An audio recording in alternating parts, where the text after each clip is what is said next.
Friends, मी अनुपमा. सुट्टी म्हटलं की धमाल, मस्ती आणि मौज मजा. म्हणूनच या सुट्टीसाठी मी तुमच्यासाठी घेऊन आली आहे सुट्टीची पाठशाळा.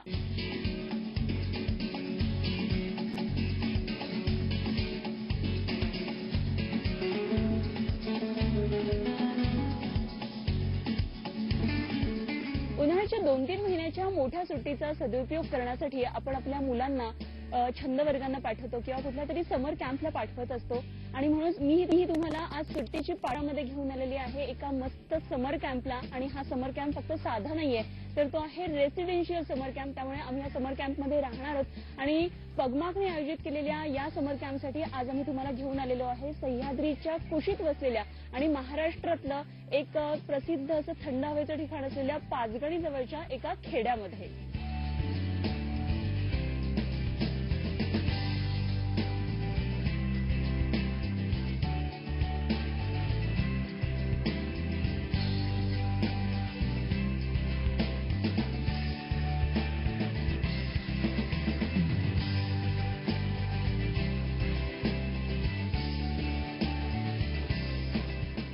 आजच्या धकाधकीच्या आयुष्यामध्ये आपल्या मोठ्या माणसांना जेवढा ताण असतो किंबहुना त्यापेक्षा अधिक ताण हा हल्लीच्या मुलांना असतो. शाळेचं रोजचं वेळापत्रक असो, एक्स्ट्रा करिक्युलर ऍक्टिव्हिटीज असो, त्यामुळे त्यांना फिजिकल ऍक्टिव्हिटीजला वेळ मिळत नाही. मात्र अशा ऑब्स्टॅकल रेसच्या माध्यमातून त्यांची फिजिकल स्ट्रेंथ वाढण्यासही मदत होते.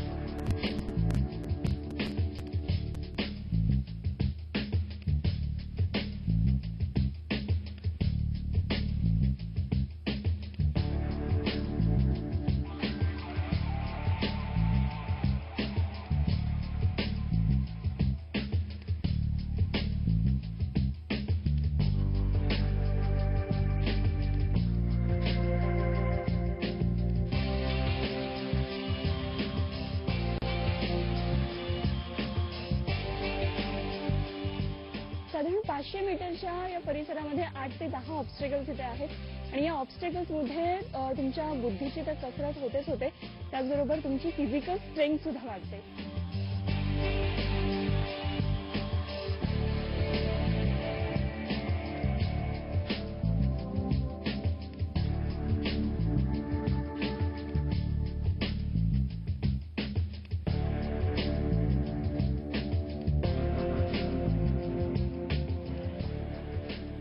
समर कॅम्पसाठी आलेली ही मुलं त्यांच्या घरापासून दूर आहेत, मोबाईल गेम्स पासून दूर आहेत, टीव्ही पासून लांब आहेत. आपण त्यांना विचारूया की त्यांचा दिवस इथे कसा चालला आणि हे या सगळ्या गोष्टींना मिस करतात का. हाय, काय तुझं नाव? आस्था. आस्था, तू घरी टीव्ही बघत असशील, कार्टून्स बघत. पण त्यांना विचारूया की त्यांचा दिवस इथे कसा चालला आणि हे या सगळ्या गोष्टींना मिस करतात का. हाय, काय तुझं नाव? आस्था.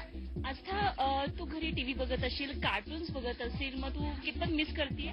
नाही मिस करत, कारण इकडे खूप ऍक्टिव्हिटीज आणि त्यांची आठवण येत नाही.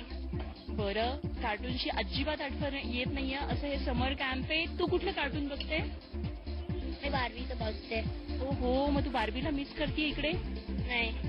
नाही मिस करत. उन्हाळ्याचे दिवस आहेत आणि खूप कडक ऊन आहे. आपण रोज एसी मध्ये झोपतो, फॅन खाली झोपतो. इकडे एसी नाहीये, फॅन नाहीये. कसं वाटतंय? म्हणजे तू त्या सगळ्या गोष्टी ज्या आपण नेहमी आपल्या शहरी आयुष्यात ज्या असतात तर त्या तू मिस करतोय? नाही, इकडे खूप थंडी आहे. आपण आता पाचगणीत आहोत. मग कसं वाटतं तुला अशा मोकळ्या वातावरणामध्ये? It's like living in nature.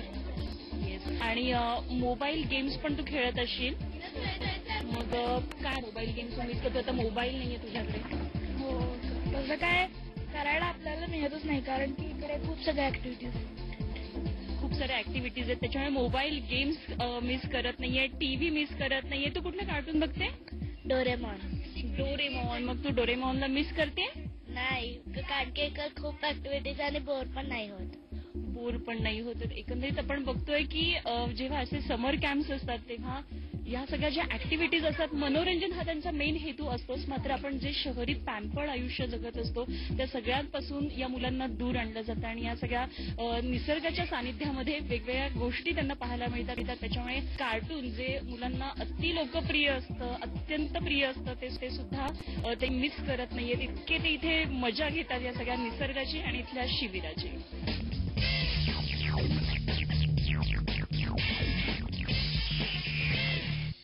बाहेर कडकडीत ऊन पण पडलेलं आहे. अशा टळटळीत उन्हामध्ये बाहेर जाऊन खेळण्यापेक्षा मस्तपैकी सावलीत बसायचं आणि मुलांना एक छानसा गेम द्यायचा, असं सध्या इथे सुरू आहे. एक त्यांना टास्क दिला गेलेला आहे.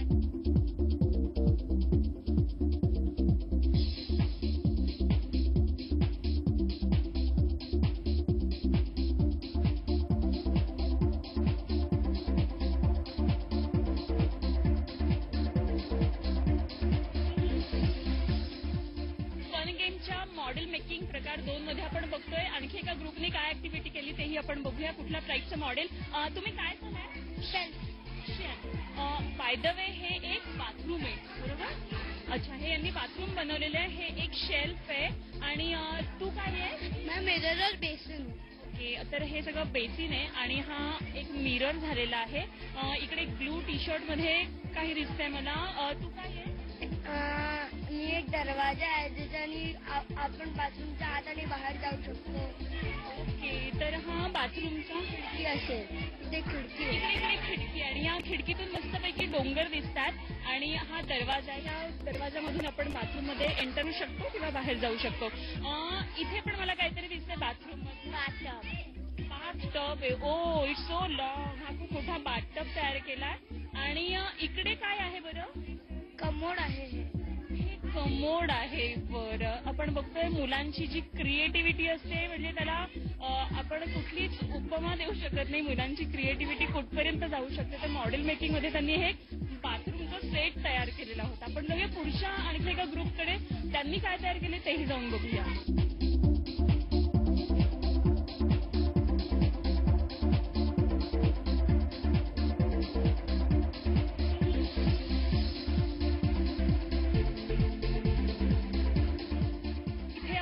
गोंधळ काय चाललाय एकदा बघूया आपण. काय बनवलं तुम्ही? हे रिक्षा. ओ, रिक्षा तयार केली आहे. बाय द वे, रिक्षाचा ड्रायव्हर कुठे आहे? हा ड्रायव्हर आहे रिक्षाचा. कुठे चालली आहे रिक्षा? स्कूलला? स्कूलला चालली आहे. ओके, आणि तुमच्या रिक्षामध्ये कस्टमर कोणीच नाहीये? तुम्ही बर. ओ,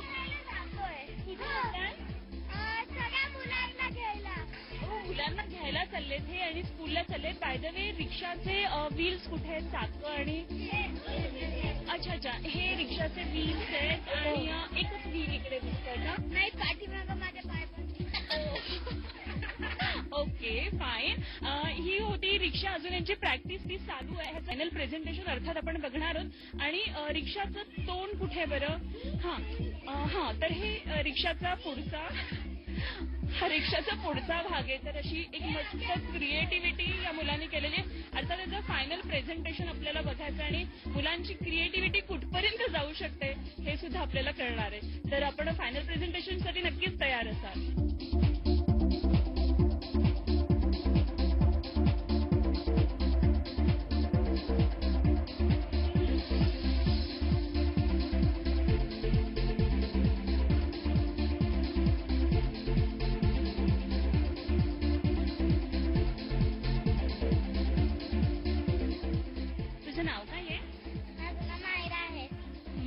ओके, कुठून आली तू?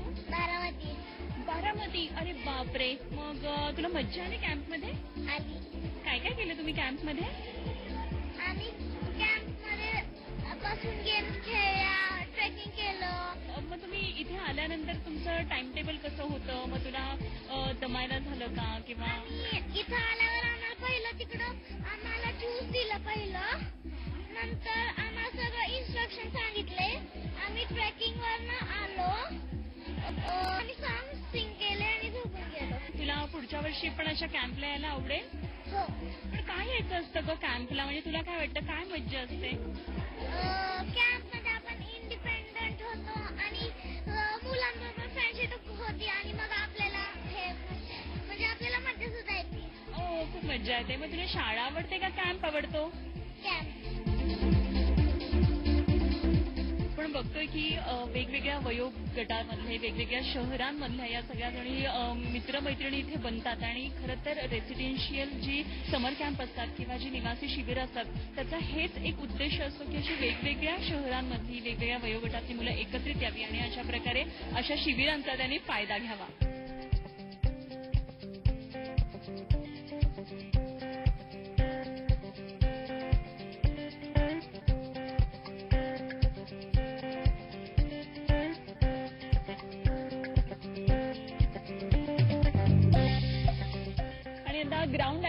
मधली आणखी एक इंटरेस्टिंग गेम सुरुवात झालेली आहे आणि त्या गेमचं नाव आहे कॅटरपिलर गेम. या गेम मध्ये त्यांना आळीसारखं चालायचं आहे, एकदम लयबद्धतेमध्ये, आणि मागच्यानी पुढच्या मुलाचे गुडघे धरायचे. जर हे गुडघे धरताना त्यांची साखळी ब्रेक झाली तर परत पहिल्यापासून तो गेम खेळायचा आहे. जो लवकरात लवकर पोहोचेल तो अर्थात विनर असणार आहे. यामधून मुलांना कॉन्सन्ट्रेशन कसं करायचं, कोऑर्डिनेशन कसं ठेवायचं एकमेकांबरोबर, आणि सिंक मध्ये कसं चालायचं, सिंक्रोनाइज कसं करायचं एकमेकांमधून, हे त्यांना तिथे शिकायला मिळतं.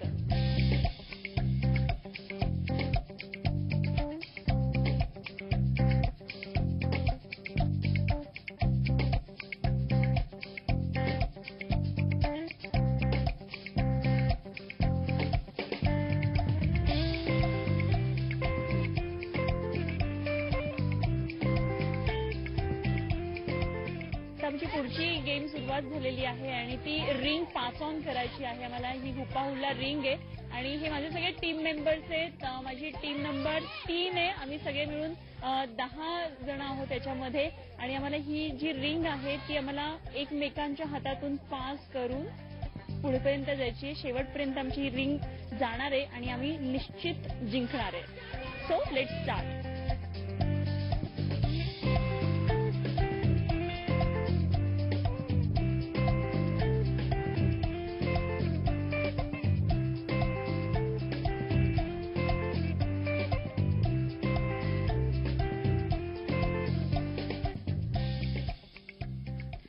अशा गेम्स मधून मुलांना काय शिकायला मिळालं तेही आपण त्यांच्याकडून जाणून घेऊया. सध्या माझ्या बरोबर आहे, काय नाव तुझं?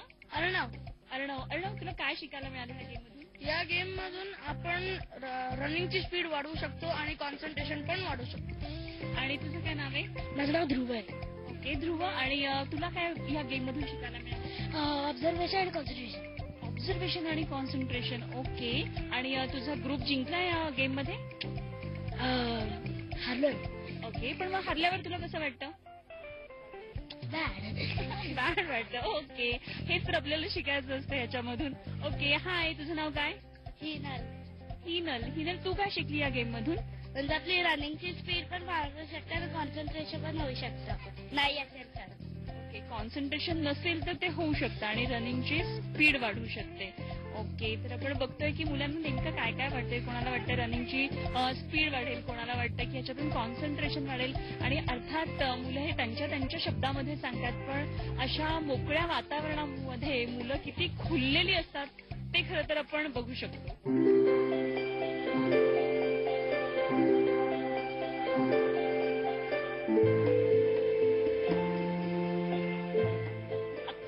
आजचा धमाल, मस्ती आणि मजेमध्ये गेला आणि आता खूप दमाला झालंय. आता आमचं रात्रीचं जेवण सुरू आहे. माझ्या बरोबर माझी एक मैत्रीण आहे ध्रुवजा. आपण ध्रुवजाला विचारूया आजचा दिवस तिचा कसा गेला तो.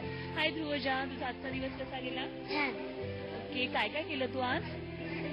गेम्स खेळले. कुठल्या गेम्स खेळल्या? Dog and the bone, caterpillar race. आणि मग तुला कुठली सगळ्यात जास्त गेम आज आवडली? ती रिंगची होती जी आपण खेळलो सगळे आणि आपण जिंकलो छानपैकी. ओके, बरं, आता तुझं जेवण चाललंय, काय काय खातेस? भाजी आणि चिप्स खाते. ओके, आणि मग तुला आवडतं का हे जेवण? इकडे आल्यानंतर काहीतरी वेगळं मिळतं. आपण रोज घरी वरण भात वगैरे खात असतो आणि इकडे कॅम्प मध्ये आल्यावर काहीतरी वेगळं जेवण मिळतं. कसं वाटतं तुला? रोज असं जेवण हवं? बरं, आणि कसं वाटतं कॅम्प मध्ये तुझा? एकंदर तू काल आलीस, आजचा दिवस झाला, आता उद्या 3रा दिवस असणार आहे कॅम्पचा. कसा झाला तुझा आजचा हा कॅम्प? ओके, तर अशा प्रकारे आजचा दिवस तर अगदी धमाल मस्ती करण्यामध्ये आणि सगळ्या फन गेम्स खेळण्यामध्ये गेला. उद्या आणखी काही वेगळे ट्रेजर हंट सारखे गेम्स असणार आहे आणि त्याच्यामुळे स्टे ट्यून विथ अस.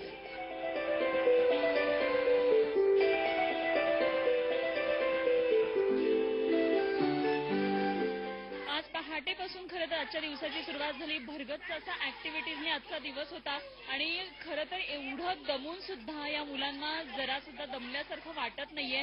आणि कारण सगळ्यांना उत्सुकता आहे ती म्हणजे माझ्या मागे तुम्ही पाहत असाल आता इथे होणार आहे बोनफायर.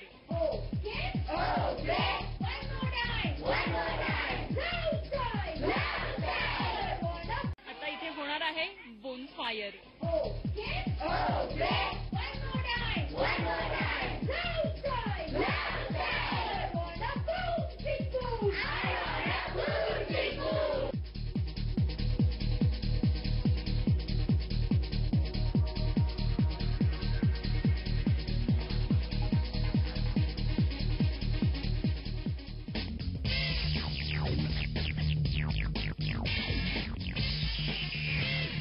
मुलांच्या बौद्धिक विकासाबरोबरच त्यांच्या शारीरिक क्षमतांचा सुद्धा विकास होणं तितकंच गरजेचं असतं. पुढे जाऊन मोठे झाले की अनेक आव्हानं त्यांच्या आयुष्यामध्ये असतात, तेव्हा अशा आव्हानांचा सामना करताना अनेक अडथळे येतात. तेव्हा अशा अडथळ्यांमधून कसं बाहेर पडायचं असंही गेम्सच्या माध्यमातून इथं शिकवलं जातं.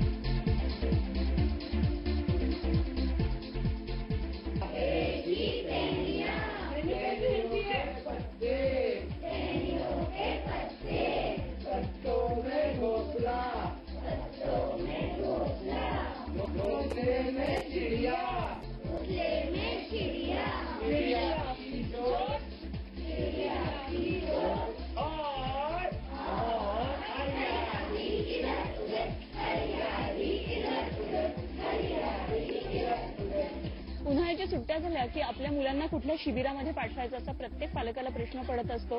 जर ती शिबिरं राहण्याची असतील, जर ती रेसिडेन्शियल समर कॅम्प असतील, तर अशा शिबिरांमधून नेमकं काय मिळतं जाणून घेऊया. पगमागच्या या कॅम्पच्या मदर ऑन कॅम्प असलेल्या आपल्याबरोबर सुलभा ओक आहेत, आपण त्यांच्याकडून जाणून घेऊया. नमस्कार मॅम. नमस्कार. सांगा की जेव्हा अशी रेसिडेन्शियल शिबिरं असतात, मुलांची समर कॅम्प असतात आणि ती राहण्याची असतात खास करून, तर नेमकं काय मुलांना ह्याच्यातून मुख्य उद्देश त्याचा असा असतो की हा आमचा यंगेस्ट ग्रुप आहे कॅम्पचा आणि घरापासून प्रथम लांब जाणं आई वडिलांना सोडून हे एक मेन त्यातलं टार्गेट असतं. आणि दुसरी गोष्ट, कॅम्पवर आल्यानंतर अशा पुष्कळ गोष्टी हल्ली मुलांना आईबापांकडनं शिकवायच्या राहून जातात. आउट ऑफ नेसेसिटी म्हणा, वेळ नाही म्हणा, किंवा एकत्र कुटुंब आता राहिलेलं नाही, प्रत्येक घरामध्ये एकच मूल असतं, त्यामुळे त्या मुलांना इतर मुलांच्यात वावरणं, आपापल्या गोष्टी स्वतःच्या स्वतः सांभाळून घेणं, किंवा आपल्या मनासारखं नाही झालं, बाकीची मुलं सगळी आपल्या मनासारखं नाही वागत आहेत, तर त्याच्यातनं ऍक्टिव्हिटी तरी पण एन्जॉय करणं की माझंच खरं दरवेळेला. कारण आई वडिलांचा फोकस घरात त्यांच्यावर कायम असतो, जे त्यांना इथे मिळत नाही. पण त्या सगळ्या ऍक्टिव्हिटीजच्या आनंदात आपण थोडंसं काहीतरी गमावून खूप सारं काही मिळवतोय, हे एक महत्वाचा त्याच्यातला भाग असतो. आणि घरात कामं न करणारी पुष्कळ मुलं बाकीच्या मुलांच्या संगतीने असं लक्षात येतं की त्यांना सांगितलं आपलं हंतरून. मला नाही वाटत आज घरात कुठलंच मूल स्वतःचं हंतरून आवरतं, पण आमच्या कॅम्पवर इतकी छोटी मुलं 8 ते 10 वर्षाची खुशीने हंतरून आवरून मगच सगळ्या ऍक्टिव्हिटीजना बाहेर पडतात. एकंदरीतच आपण बघतोय की समर कॅम्पमध्ये जेव्हा मुलं येतात त्यामधून आपण किती संस्कार सुद्धा शिकत असतो. फक्त एन्जॉयमेंट नाहीये, पण ह्या एन्जॉयमेंटच्या माध्यमातून आपण अनेक मूल्य सुद्धा शिकत असतो. त्याच्यामुळे या समर कॅम्पची आत्ताच्या तांत्रिक जगात निश्चितच गरज आहे असं म्हणायला काहीच हरकत नाही.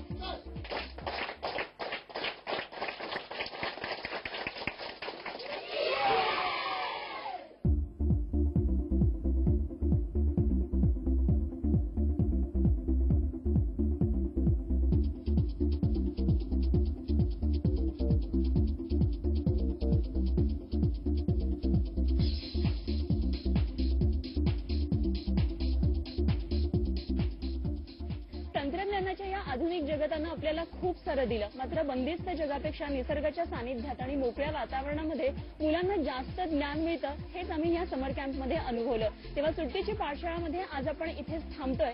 सुट्टीची मजा घ्या आणि आनंद लुटा. तेव्हा बाय बाय.